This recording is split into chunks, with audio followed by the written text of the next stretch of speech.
quem pensa que está no controle. Quero lhe apresentar um personagem originário do folclore da Turquia, o Mullah, que em árabe significa mestre. Nasruddin, popularmente conhecido por milhares de histórias que combinam humor e sabedoria. Leia o conto a seguir atentamente para falarmos sobre o controle que pensamos ter. Em uma manhã, o Mullah Nasruddin, caminhando para sua casa, se pergunta em determinado ponto do trajeto: por que não tomar um atalho através daquela formosa floresta que beira esta estrada tão poeirenta? Seguindo pela trilha no meio da mata, exclamou: mais um dia se passou,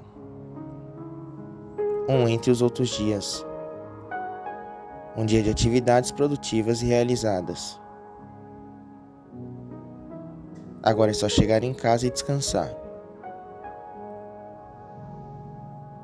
Um pouco mais adiante, em um trecho de mata fechada, o chão de repente sumiu debaixo de seus pés. Quando se deu conta, viu que estava no fundo de um fosso. Observou a situação e percebeu que não havia como sair dali sem ajuda. Mas quem passaria por ali e quando? Entretanto, refletindo melhor, ele disse: ainda bem que tomei esse atalho. Se isso aconteceu no meio de tamanha beleza, imagine que catástrofe poderia ter me acontecido se eu tivesse seguido por aquela estrada esburacada, perigosa e trafegada por cavalos e carroças. Atividades da mente consciente. A mente consciente é a que você está usando agora, no exato momento em que lê este livro. É onde passamos a maior parte das horas quando estamos acordados. Ela é extremamente lógica, analítica e racional. É responsável por suas funções cognitivas, relacionadas com uma boa parte do seu cérebro chamado neocórtex. Uma das funções mais curiosas dessa parte da mente é nos fazer acreditar que estamos sempre certos, como aconteceu com Nasruddin na história. Mas antes de explicar o que aconteceu com Nasruddin, vamos nos aprofundar nas funções da mente consciente. Memória funcional, também chamada de memória a curto prazo, é responsável por amenizar tudo o que é preciso para nos ajudar ao longo do dia. Um exemplo para ficar mais fácil de entender. Na memória a curto prazo, a gente arquiva desde que uma pessoa acabou de nos dizer até o caminho para chegar ao trabalho ou o número de telefone de casa. Ela é chamada de funcional porque precisamos dela para processar e entender as informações, além de executar tarefas no dia a dia. Leia a frase a seguir.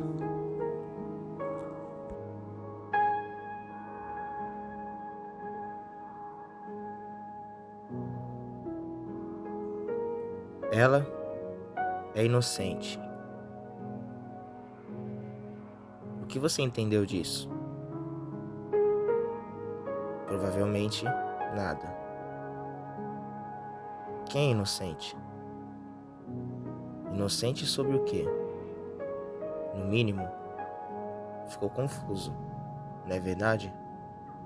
É claro, essa frase, colocada de maneira aleatória e fora de contexto, não nos diz nada. Isso aconteceria em todos os momentos da sua vida, se você não tivesse a memória funcional para lembrar as frases anteriores do que está lendo, Agora, leia o parágrafo seguinte. Nossa mente subconsciente é poderosa e só quer nos proteger. Porém, ela é inocente e muitas vezes nos protege de maneiras que preferíamos que não o fizesse. Agora ficou claro o sentido da frase? Eu a escrevi no capítulo 2. Há tempo demais para que sua memória funcional pudesse guardá-la. Você só entende o que está lendo ou o que alguém está falando, porque sua mente está com as ideias frescas do que você leu ou ouviu alguns segundos atrás, e buscando o sentido de como a informação atual se encaixa nelas. Mas como ela busca o sentido? A mente consciente analisa tudo o tempo todo, mesmo que você não perceba.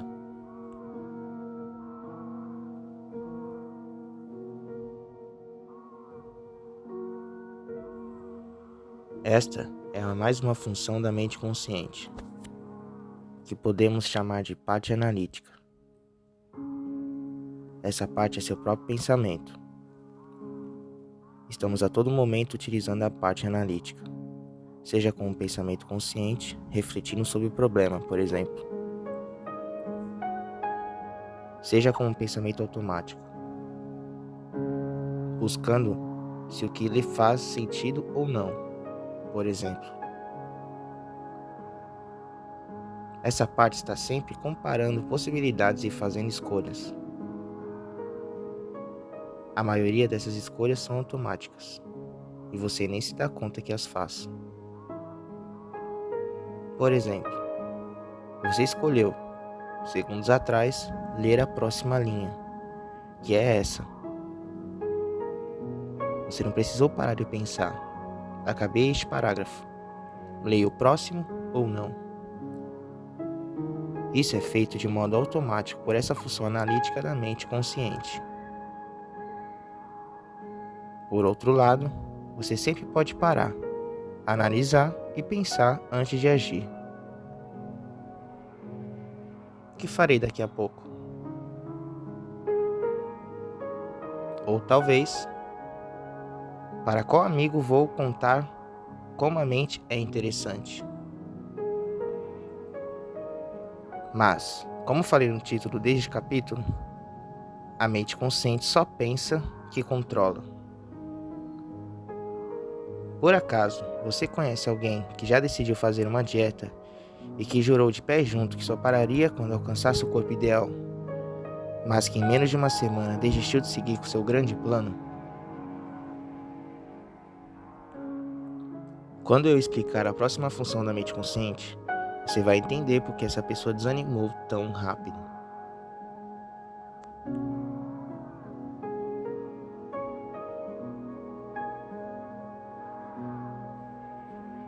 Força de vontade. A mente consciente tem um mecanismo para deixar você motivado e empolgado quando quer realizar algum feito. É a famosa força de vontade. E ela é muito útil em diversas situações, como virar a noite trabalhando naquele projeto que você precisa entregar amanhã, ou ficar até o final de uma apresentação que você considera enfadonha, mas cujo conteúdo é importante. Porém, o que pouca gente sabe é que a força de vontade é limitada. Ela é como uma pilha que se recarrega sozinha, mas de forma lenta. Você pode usá-la, mas quando terminar essa energia, é preciso esperar as baterias se recarregarem.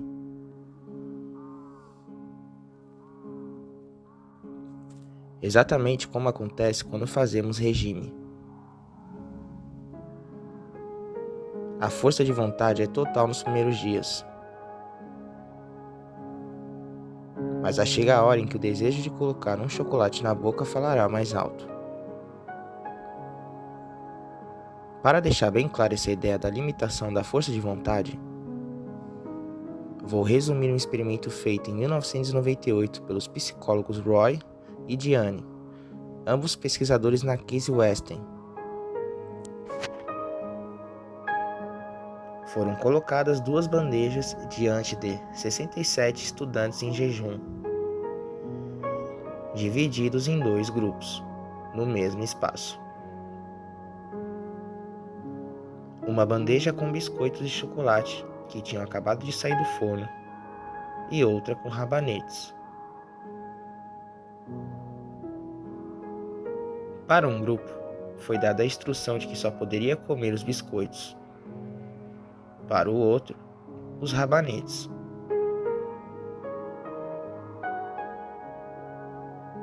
A fim de aumentar a tentação, os pesquisadores deixaram os alunos sozinhos com os biscoitos e os rabanetes, e os observaram através de uma janela oculta. Os que tinham permissão para comer os rabanetes claramente lutaram contra a tentação de pegar os biscoitos de chocolate. Em seguida, os estudantes foram encaminhados para outra sala, que na verdade guardava a parte mais importante da experiência. Agora, os grupos deveriam montar um quebra-cabeça. Eles achavam que era um teste de inteligência. Mas o que eles não sabiam é que o jogo não tinha solução. O objetivo era testar por quanto tempo eles tentariam resolver o brinquedo antes de desistir.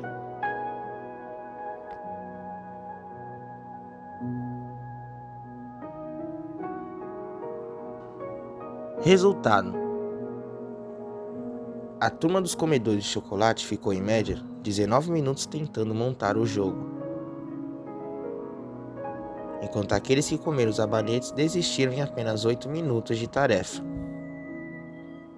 Ou seja, a força de vontade do primeiro time estava lá em cima e persistiu mais que o dobro do tempo observado no outro grupo, que precisou usar sua força de vontade para controlar a tentação diante dos biscoitos e comer os rabanetes. É assim que essa parte da mente funciona. Cada vez que você resiste a uma vontade, você está gastando sua vontade. E aquela determinação de realizar algo vai embora junto. Até que chega um momento em que você simplesmente parece parar de se importar com aquilo e começa a deixar para lá. Não por acaso, as dietas mais eficientes são aquelas que restringem menos os alimentos, que nos permitem comer tudo um pouco. Em outras palavras, que não colocam à prova nossa força de vontade e nos deixam comer o tão desejado chocolate aqui e ali. Aliás, você gosta de chocolate? Por que você gosta ou não gosta? Independentemente da resposta para a segunda pergunta, eu não acredito em você. Vou explicar por quê.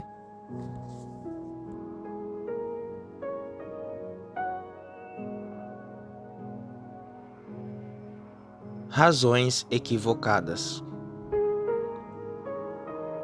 Função racional? Essa é a próxima parte que vamos explorar. Sempre que você dá uma razão, um motivo ou uma justificativa, você está usando a função racional da mente consciente. A grande questão é que, na maioria das vezes, essa razão não condiz com a verdade. O motivo real está bem oculto em nossas programações do subconsciente. E a mente consciente busca alguma informação que ela já ouviu e faça sentido e a usa de justificativa. Por exemplo, pense em alguém conhecido que você acha que tem uma aparência atraente. Por que você acha essa pessoa bonita? Quais justificativas sua mente está dando? Você poderia dizer que são os olhos, o cabelo, o sorriso ou até a forma do rosto. Isso é algo que qualquer pessoa falaria, e faz muito sentido. Por isso são as razões que sua mente escolhe. Porém, segundo uma pesquisa publicada no Personality and Social Psychology, temos uma tendência de gostar mais de pessoas que são parecidas conosco. O motivo é que achamos que os indivíduos que têm a aparência mais próxima com a nossa também podem ter outras características em comum, segundo Chris, psicólogo e coautor do estudo. E esse padrão pode se repetir em qualquer situação. Por exemplo, alguém diz que não consegue subir na carreira porque o chefe não dá oportunidade. Seria isso ou o subconsciente dele não quer crescer talvez pelo medo da responsabilidade? Ou aquela mulher de baixa autoestima que diz não conseguir se cuidar melhor, porque o trabalho toma todo o seu tempo. Seria isso ou o subconsciente dela tem medo de chamar a atenção porque não se valoriza? Como você observou na história no início do capítulo, Nasruddin tinha certeza que o caminho tradicional era inadequado. E mesmo que os fatos mostrassem seu erro, a parte racional encontrou uma justificativa, para ainda parecer que ele tomou a melhor decisão, por mais absurda que soe para quem vê de fora.